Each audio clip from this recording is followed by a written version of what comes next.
It's clear. We're moving.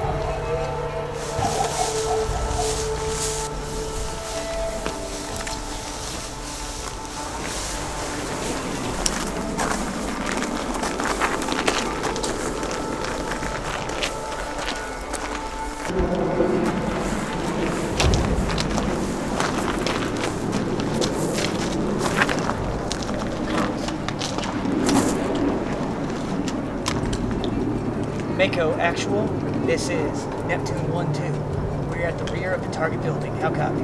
Roger that. Good copy, Neptune 1-2. Mako out. Roger that, Mako. We are making entry on the rear of the house. Neptune over now.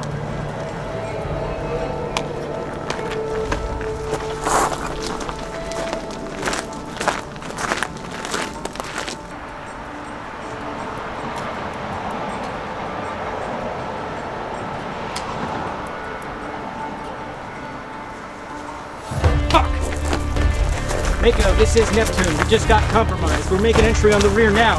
Over and out.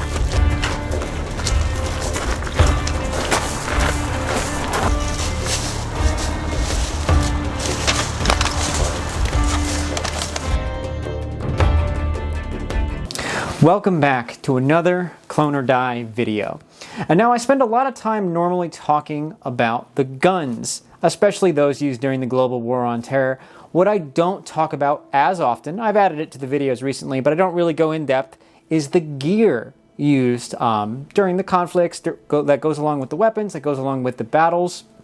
So that's something I want to touch on today, specifically for the global war on terror, because I think the GWOT saw more evolution in not necessarily weapons, but definitely equipment than any other wars prior to it. Now, the GWOT is also the longest war the United States has been involved in, that spanned over 20 years. But if you look at prior conflicts like World War II, we essentially start and end with very similar or the same gear. Vietnam, we essentially start and end the war with very similar or the same gear. We're still using belt kit. It really just changes material, maybe changes color during a war.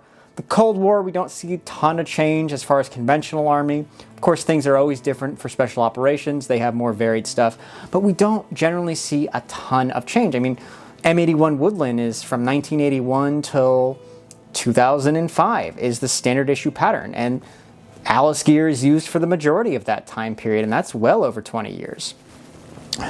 So I think that this is something interesting because the war lasted so long and brought many unique and interesting challenges. The equipment had to evolve fast, just like the kind of warfare that was evolving. So I want to go a little bit more in depth on how that evolved over time. Now we're going to start this off, of course, at the beginning of the global war on terror.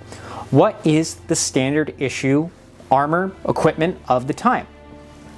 Beginning in the year 2000, the United States Army starts to issue the Interceptor body armor, IBA. It's also sometimes referred to as an OTV, or outer tactical vest, in M81 Woodland. Of course, this is primarily the camo the United States Army is using at the time. We're not quite involved in those desert conflicts yet in 2000.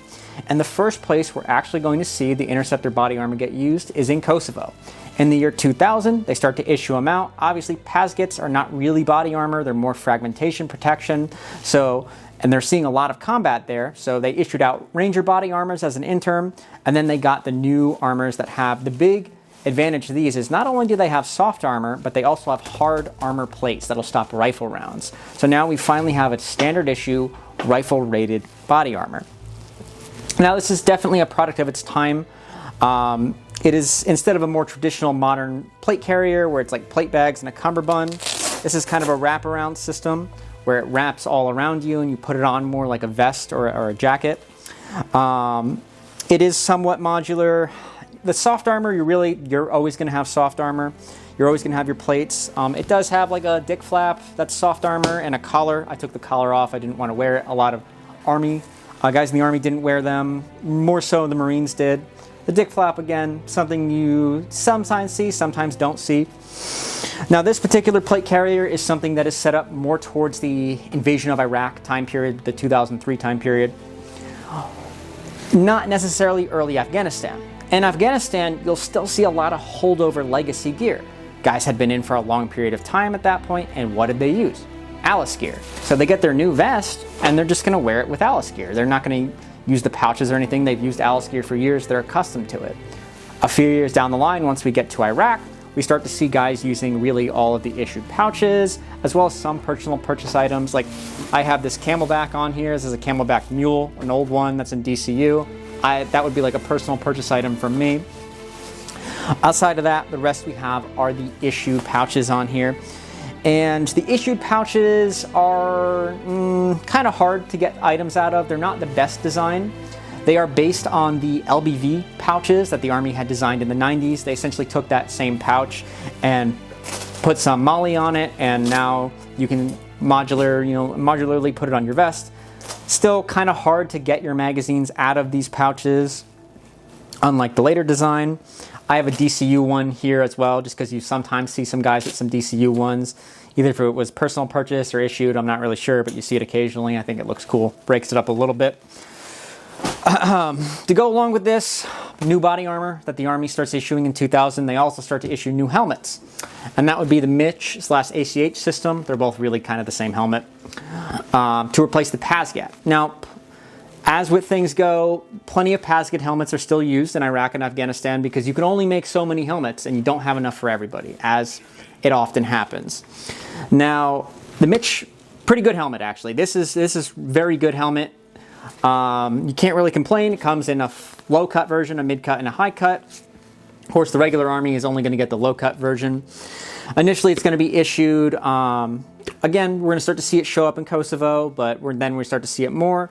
The Army adopts this very early in 2000. The Marine Corps, generally, you're only going to see special operations roles with MICH or ACH helmets, and then later they start to eventually get rid of the PASGAT LWH style. But for the Army, generally frontline combat units are going to have the newer good helmets for Iraq and Afghanistan.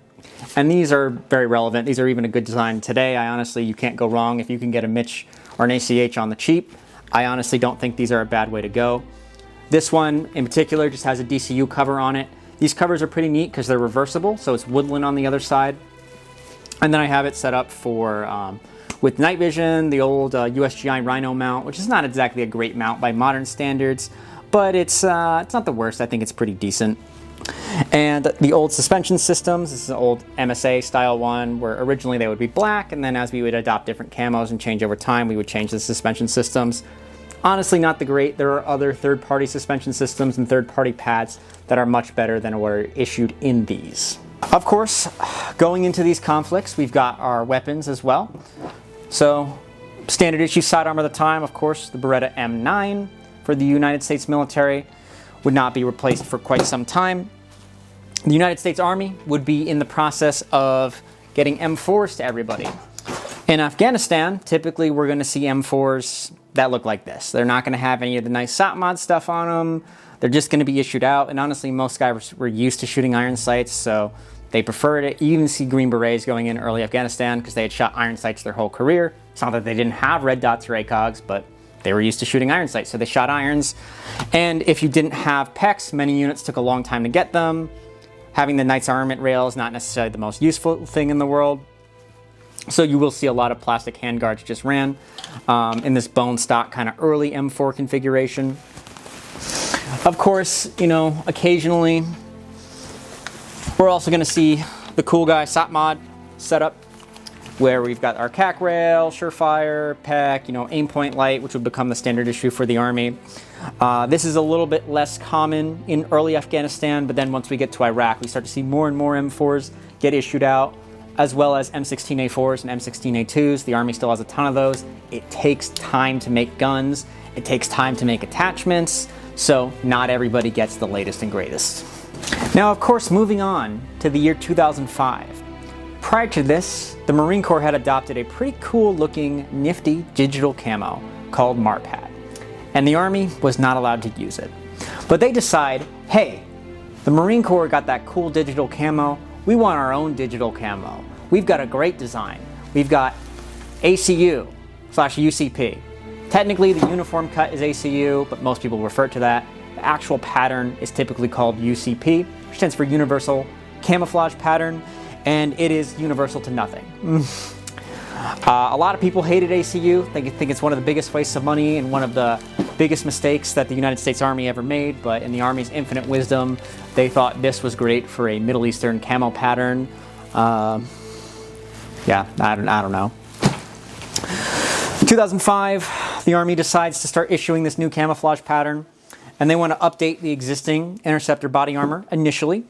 Now, there are complaints with this armor. For example, the shoulder straps are very thin and not padded, and it puts a lot of weight on your shoulders, especially when you have plates in these. You have soft body armor. They do get pretty heavy, and you're getting all of that force on your shoulder, and you've got no real additional shoulder padding or anything like that. They're still very much so interested in full coverage body armor. The Army is very big on this. Full coverage, soft armor, and hard armor plates. Really only special operations kind of eventually ditch the soft armor. They make a few updates to this newer version of the Interceptor body armor, and basically they add some additional moly on the front and back, most easily seen right here. You can see they sewn additional. They have a nice place for your name and rank now, so before guys would go to sew shops, they would get this sewn on. Now we just have Velcro. You can Velcro your name and rank right on. Very convenient. The pouches initially are going to be the same as the early moly, then they decide to change them. They eventually go with this more Paraclete style of M4 mag pouch, which is the like Moly 2 system, and it's much easier to get magazines out of these. These are a much better magazine pouch. They're just way better than the old design. Can't really say anything bad about them. Honestly, there are better mag pouches out today, but if you wanted to go with closed top, these would not be bad at all. Frag grenade pouches, that kind of stuff, radio pouches, that mostly remains the same. But the Army knows that this is not the best. This is kind of only an interim solution. They're looking for something new to fully modernize, go with their new camouflage pattern. And eventually, what they come up with is this. The IOTV, or Improved Outer Tactical Vest. This is the first generation of those vests. There are 4 IOTVs. I should tell you how successful the IOTV was. I want to put this in perspective too. This Interceptor body armor that I have on my left, this is a medium. This IOTV that I have on my right, this is a small. Now, I typically wear medium plates. That's what is most comfortable for me. Majority of my plate carriers are in medium. If I'm wearing an ABS or a JPC or something like that, are medium. The IOTV is so big, I have to wear a small to get this thing to fit me correctly and at least be comfortable enough to wear. This, I cannot understate how much the first generation of IOTV is just a terrible design. This is extremely uncomfortable. Yeah, they increased the padding. It's still got soft armor and hard armor plates. It covers more of your body, so technically it does give you more protection, but it makes it significantly harder to move. Not a great design by any means. I know hated by a lot of people for having to wear this particular body armor. I hate it myself when I have to wear it. Just the first generation was not a good idea. The Army experiments, they have other plate carriers that they issue as well, but this is still the most common one during this time period. Once we start to really get into the ACU, more like past 2007, 2008 plus, we see more of these interceptors. I mean, I know there are probably still National Guard units out there, reserve units, that still have ACU Gen 1 IOTVs, and they're just, I'm sorry that you have to experience that. These are not a good design. I really can't hate on them enough, because I have to wear it, even for the short periods I do when I do stupid videos like this, I still hate it. The helmet, pretty good design, doesn't change. We stick with the Mitch ACH system. I have the PVS-14 on here right now, which would be the night vision system that was adopted to replace the earlier PVS-7, which is a holdover from the 80s. We've got new, much better night vision system, much better than the 7s. The 7s are kind of weird depth perception, fisheye. It's not a good idea. Overall, the helmets remain the same. The stuff you put on them remains pretty much the same. IR strobes, helmet band, goggles, that kind of stuff. Just in your new pattern, your new grandma couch pattern that is just still not good. Is what it is. Weapons during this time period also mostly remain the same. The M9 Beretta, of course, is still the handgun of the day, still going strong. The M4 carbine, still the weapon of the day. Now it does start to, once we get later into the ACU era, we're going to see more of those attachments. We're going to see CAC rails to be standard for most people. We're going to see less 20-inch M16s in frontline units. Of course, there's always going to be M16s in rear echelon units, or maybe not necessarily infantry units. We're going to see more and more attachments start to get rolled out as Block 2 starts to get rolled out, and then those attachments trickle down to the Army. The Army starts to issue more ACOGs, more EOTechs, more aim points, all fantastic optics. You honestly can't go wrong with any of those three. They start to update their Surefire lights, issuing out new and better Surefire lights, so we're not holding over from the 90s anymore. They actually make a lot of really good advancements during this time period as far as the conventional infantryman goes. The number one thing they drop the ball on, though, the color of the gear. Now, I'm not going to talk about every single variation used. It would make the video insanely long, and frankly, I don't think people care a whole lot. Anyway, the IOTV goes through a number of changes. There is also a secondary plate carrier, the SPCS. That's less important. That doesn't really get developed as much, but we're going to talk more about the IOTV because that's the standard issue for the majority of the Army. We have the Gen 1, goes through a couple of different variations. There's the Gen 2, there's the Gen 3, and there is the Gen 4, which is what I have here. And of course, by the time we get to Gen 4, the Army realizes, hey, UCP is not that great a pattern for literally any environment. And they start issuing multicam around 2010, specifically for Afghanistan. That's where it picks up the name OCP originally. Now, the pattern later issued, that is the current issue pattern of the US Army, OCP, technically that's also called Scorpion W2. It's a slight variation of multicam. It was part of the original trials. They just didn't want to pay the licensing anymore for using the multicam pattern. It's kind of funny. The Army has billions of dollars to spend on tanks and planes, and initially multicam, and then they decided they don't want to pay a CRI a licensing fee, so they're just going to go with their slight variation that CRI designed for them early on in the testing phase. But at one point, at least, they were paying for multicam. Where the IOTV Gen 1 is kind of a giant stinking piece of shit, the IOTV Gen 4 is actually not that bad a design. They slimmed it down quite a bit. You can even see the size difference between these two plate carriers. This Gen 1 is a small, and then this Gen 4 is also a small. So you can just see the difference in size between these two. They redesigned the cummerbund. They made it a lot better. They made it, instead of traditional Velcro like most cummerbunds, they made it quick detach buckles, which is a bit of an interesting design, kind of weird compared to modern plate carriers, but it's not the worst by any means. It is significantly reduced in size. You still have soft armor in here for both your side cummerbund and your front and back. You've got hard armor plates for your side cummerbund and also hard armor plates in your front and back. So you still get a good amount of protection with the IOTV Gen 4. Pouches are mostly going to remain the same from the whole Molly 2 ecosystem. I think there's much better out there on the commercial market once we get to this time period, post 2010, when they really start issuing more multicam and more, IOTV Gen 4s, especially like 2015 and up. There's much better selection, there's much better pouches on the market, but to be honest, not a bad standard issue plate carrier. Not as good as like an AVS or a JPC, but it could certainly be worse from here. I understand that they're trying to balance full protection with that full soft armor with mobility and weight. This was just a terrible all around. Of course, the Army, they also adopt the new pattern universally. So by this point, we still have the Mitch helmet. We just put a multicam on it now. Still all the same stuff we put on the previous helmets. The helmets don't change a whole lot, basically, until we get to the eye-hips. We'll talk about that later, though. Not as important. Once we start to get past the mid-2010s, the Army starts to decide it really, really wants to modernize. So more IOTV Gen 4s, and then eventually the newer MSV. The newer MSV, I don't have one. It's essentially an IOTV Gen 4 that's laser cut, and now it's like a 2-vest system instead of a 1-vest. It's a little bit different. Unfortunately, I don't have one in my collection right now to show you, although the IOTV Gen 4 is still standard issue in many, many units. The MSV, even to this day, even though the MSV was adopted in 2018, has not fully replaced older IOTV plate carriers. It just takes a lot of time to get new plate carriers made and get them out to units. Now the Army starts to update not only their camo pattern, not only their equipment during this time period, but also their weapons. Whereas previously, the sidearm of the U.S. military would be the M9 Beretta. As a result of the MHS, or Modular Handgun System program, the United States Army adopts the M17 handgun, which a lot of people have very strong opinions about the SIG P320.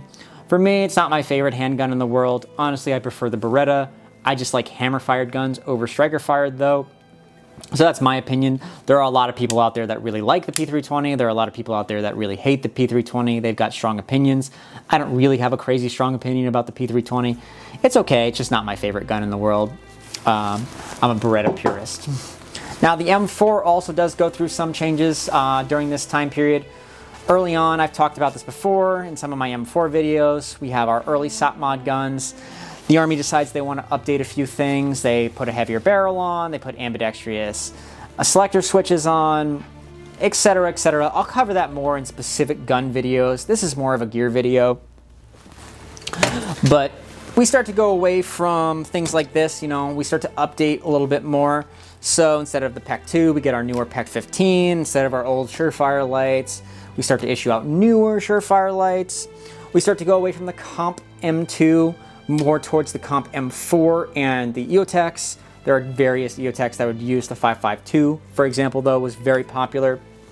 I think another notable upgrade that you see in a lot of at least infantry and airborne units, you're going to see the Ergo Rail M4. Now, I did a video on kind of a Marine Force Recon build with the Ergo Rail extension on the M4, although that does apply to the Army as well. The Ergo Rail extension on the M4 is very popular with the airborne units specifically.